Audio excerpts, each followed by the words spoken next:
உங்கள் favourite TV ஷோக்களை இனி miss பண்ண தேவையில்லை. ZEE5 இல் முற்றிலும் இலவசமாக காணுங்கள். இங்கேயும் எப்பொழுதும். மேடம், டாக்டர் சிவா இங்க வருவாருன்னு நீங்க சொல்லவே இல்லையே. மேடம், உங்க வேலையை நான் எப்படி பண்ணுவேன்? என்னை கண்டுபிடிச்சிட்டாருன்னா? மேம், அது மட்டும் இல்லாம அடிக்கடி என்னை பார்த்து உன்னை எங்கேயோ பார்த்த மாதிரி இருக்குன்னு சொல்றாரு. ரிலாக்ஸ் ரஞ்சன். உன்னை கண்டுபிடிக்கிற அளவுக்கு சிவாவோட மெமரி ஒண்ணு அவ்வளவு ஸ்ட்ராங் இல்ல. இப்போ நீ சக்தி கிட்ட போ. அதுக்கப்புறம் உன்னோட முதல் சடங்க முடிச்சிடு. Okay madam.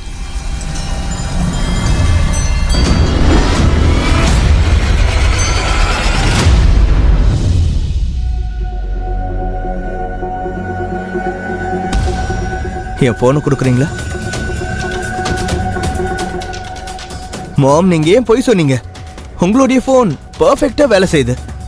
ஒருவேளை சிவாக்கு மட்டும் ரஞ்சனை பத்தி எல்லாமே ஞாபகம் வந்துருச்சுன்னா அவன் ரீமசன் வீட்டுல எல்லாத்தையும் சொல்லிடுவான். சிவா இருக்கும்போது அந்த ரஞ்சன் சக்திய நெருங்க முயற்சி பண்ணா கூட சிவா அவனை பஸ்பமாக்கிடுவான். உங்களுக்கு ஞாபகம் இல்ல? அந்த ரவுடிங்ல அவன் எப்படி அடிச்சான் தெரியும்ல? இன்னைக்கு வரைக்கும் ஐசியூல இருக்காங்க. நான் பில்ஸ பே பண்ணிட்டு இருக்கேன். மாம், எனக்கு சுத்தமா புரியல. நீங்க உங்க ஆளையே எதுக்கு அடி வாங்க வைக்கணும்னு நினைக்கிறீங்க? உன்னோட கேள்விகளுக்கெல்லாம் இப்ப பதில கேட்டுக்கோ. என் போன் நல்லா தான் இருக்கு. ஆனா இருந்தாலும் எனக்கு உன் போன் தேவைப்பட்டுச்சு. ஆனா அதுக்கான காரணத்தை உனக்கு சொல்ல வேண்டிய அவசியம் எனக்கு இல்ல. அதோட கவலைப்படாத. சிவாக்கு ரஞ்சனோட ஞாபகம் என்னைக்குமே வராது. அதுக்குண்டான ஏற்பாட்டை நான் பண்ணிட்டேன். மாம், உங்களால அவ்வளவு ஷோரா எப்படி சொல்ல முடியுது? அதாவது அவருக்கு ஞாபகம் வருது இல்லையே? இல்லதான், ஆனா ஆயிடும். இங்க வா, உட்காரு. நீ மறந்துட்டியா? என்ன? சிவாவும் சக்தியும் ரொம்ப நல்ல டீம். எவ்வளவு பிரச்சனைகளை ஃபேஸ் பண்ணிருக்கோம். நல்ல டீமா இருக்கிறதுனால ஃப்ரெண்ட்ஸா இருக்கணும்னு அவசியம் இல்ல. நல்ல ஃப்ரெண்ட்ஸ் தான் நல்ல டீம் ஆவாங்க. ஆனா ஒரே டீம்ல எல்லாரும் ஃப்ரெண்ட்ஸா இருக்கணும்ங்கற அவசியம் இல்ல.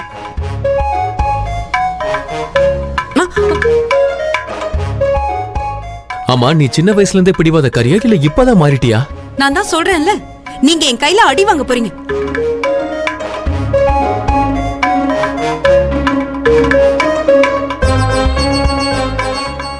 நட்புல இதெல்லாம் சகஜம்தான். சரி சரி, ஓகே. 2 நிமிஷத்துக்கு இப்ப சீரியஸா பேசலாம், சரியா? உங்க அக்காவோட கல்யாணம் எதுக்காக அவன் கூட நடக்க கூடாதுன்னு நினைக்கிறேன்?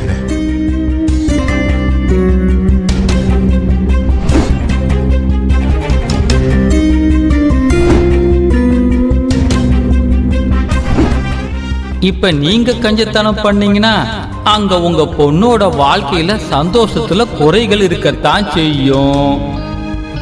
இது உன் அண்ணி சார்பா உனக்கு கிஃப்ட். ராக்கில அதனாலதான். நான் உங்ககிட்ட எப்படி சொல்றது? அந்த ரஞ்சனும் சரி, அவன் குடும்பமும் சரி எனக்கு சரியா படல. அது மட்டும் இல்ல, என் அக்கா ஒன்னும் கல்யாணம் பண்ணல, காம்ப்ரமைஸ் பண்றாங்க. ஏதாவது ஒரு காரணம் இருக்குமே ஏன் இந்த கல்யாணம் நடக்க கூடாதுன்னு நினைக்கிறேன்.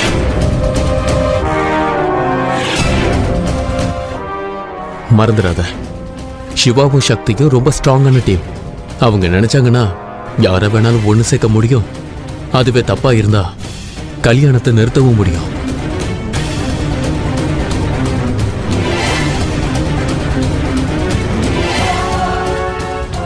என் கண்ணு எப்பவும் உங்களை தான் தேடிக்கிட்டே இருக்கு. பொண்டாட்டியோட பாதி பொண்டாட்டியான மச்சினியும் டோட்டலா ஃப்ரீ.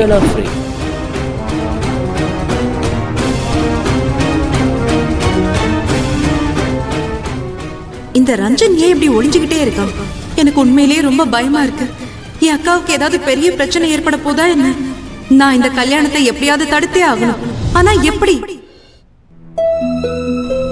டாக்டர் சிவா சொல்றது கரெக்ட் தான் நினைக்கிறேன். நாங்க மறுபடியும் ஒரு டீமா மாறி ஒன்னா வேலை செய்யணும். என்ன யோசிக்கிற சக்தி? நான் என்ன சொன்னேன்னு கேட்டுச்சா இல்லையா? தனக்கு தானே நிறைய பேசிக்கிற, கொஞ்சம் என்கிட்டயும் பேசலாம்ல. நான் உங்ககிட்ட ஒன்னு கேட்கட்டுமா? கேளு கேளு, உனக்கு தோன்றதெல்லாம் கேளு. நீங்க 2 நிமிஷம் சீரியஸா இருக்கலாம்னு சொன்னீங்கல்ல, அவ்வளவுதான். வாயை முடிக்கிட்டு நான் சொல்றத அமைதியா கேட்க. ஏன் வாயவா? உன்னோட வாயவா? என்னோடதான்.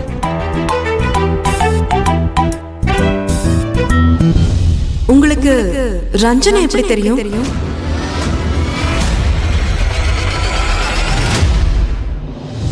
சிவா ஒன்னும் ஒரு விதமா இல்ல, பல விதத்துல அவன் உடைஞ்சிருக்கான். ஏதாவது ஒரு விதத்துல அவனை இணைக்கணும்னு நினைச்சாலும் நான் அவனை வேற ஒரு வகையில உடைச்சிடுவேன். இந்த உடைஞ்சு போன சிவா ஒரு அறகுறை, அவன் இன்னும் உடைவான். ஆனா என்னைக்கும் முழுமையடைய மாட்டான்.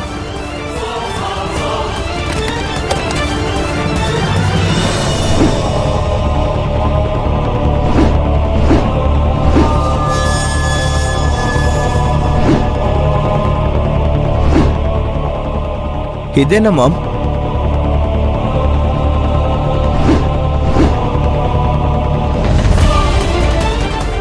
டாக்டர் கொடுத்த மருந்து இருக்கே, அதோட டப்பா தான் சிவா கிட்ட இருக்கு. ஆனா உள்ள இருக்க மருந்து இதுதான். இந்த மருந்த தான் சிவா ஒரு நாளைக்கு 3 முறை சாப்பிடுறான். இந்த மருந்து அவனோட பாஸ்ட மட்டும் மறக்கடிக்கிறதுக்கான மருந்து கிடையாது. அவனோட ஞாபக சக்தியையும் ஒரே அடியா அழிக்கிறதுக்கான வேலையை இது பார்த்துக்கிட்டு இருக்கு. ஓ மாம், யூ ஆர் ஜீனியஸ். நீங்க கலக்குறீங்க மாம். நீங்க சிவா மருந்த மாத்திட்டீங்களா? அப்படின்னா இதனால தான் சிவா குணமாக மாட்டானா? அவன் என்னைக்கும் குணமாகவும் மாட்டான். அவனுக்கு ரஞ்சனை பத்தி எப்பவும் எதுவும் ஞாபகமும் வராது. டாக்டர் சிவா, யோசிக்க முயற்சி பண்ணுங்க. உங்க மூளையை கசக்கி பிழிங்க. நீங்க இதுக்கு முன்னாடி ரஞ்சனை எங்க பாத்தீங்க? ஒருவேளை இதுக்கு முன்னாடி ரஞ்சனை நீங்க பாத்திருக்கீங்கன்னா கொஞ்சம் நல்லா யோசிச்சு சொல்லுங்க டாக்டர் சிவா. அவனை எங்க பாத்தீங்க? அவன் முகம், அவனோட குரலை ரெக்கக்னைஸ் பண்ண முயற்சி பண்ணுங்க. அவன் பேசுற ஸ்டைல யோசிங்க.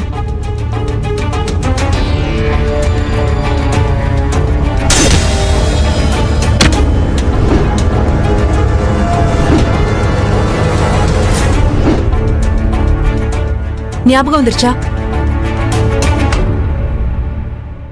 ஏதாவது ஞாபகம் வந்துச்சா? மாம், சிவானனுக்கு ரஞ்சனை பத்தி ஞாபகம் வருதோ இல்லையோ அது எனக்கு தெரியாது. ஆனா என்னால ஒன்னு சொல்ல முடியும். சிவான என்னைக்கும் அவருடைய மாரல் வேல்யூஸை மறக்க மாட்டாரு. பாஸ்ட்ல என்னெல்லாம் நடந்துச்சோ அது அவருக்கு ஞாபகம் வருதோ இல்லையோ, ஆனா நான் ரொம்ப ஷியூரா இருக்கேன். ஒருவேளை ரஞ்சன் சக்தியை தொட முயற்சி பண்ணா கூட அவன் இந்த பிரசன்ட்ல ரஞ்சன் மாதிரி ஆளுங்களை நசுக்கி சட்னி ஆக்கிடுவான். பண்ணிட்டு போறான், விடுப்பா. அதெல்லாம் நமக்கு என்ன வந்துச்சு கிரீஷ்? அவன் சாகட்டும். ஜஸ்ட் அவன் ஒரு சிப்பாய் தானே. இப்ப இந்த சதுரங்க விளையாட்டுல சிப்பாய்கள் சாகிறதெல்லாம் சாதாரணம் தானே. ஜீ5 ஆப்பை டவுன்லோட் செய்து அனைத்து எபிசோடுகளையும் இலவசமாக பாருங்க.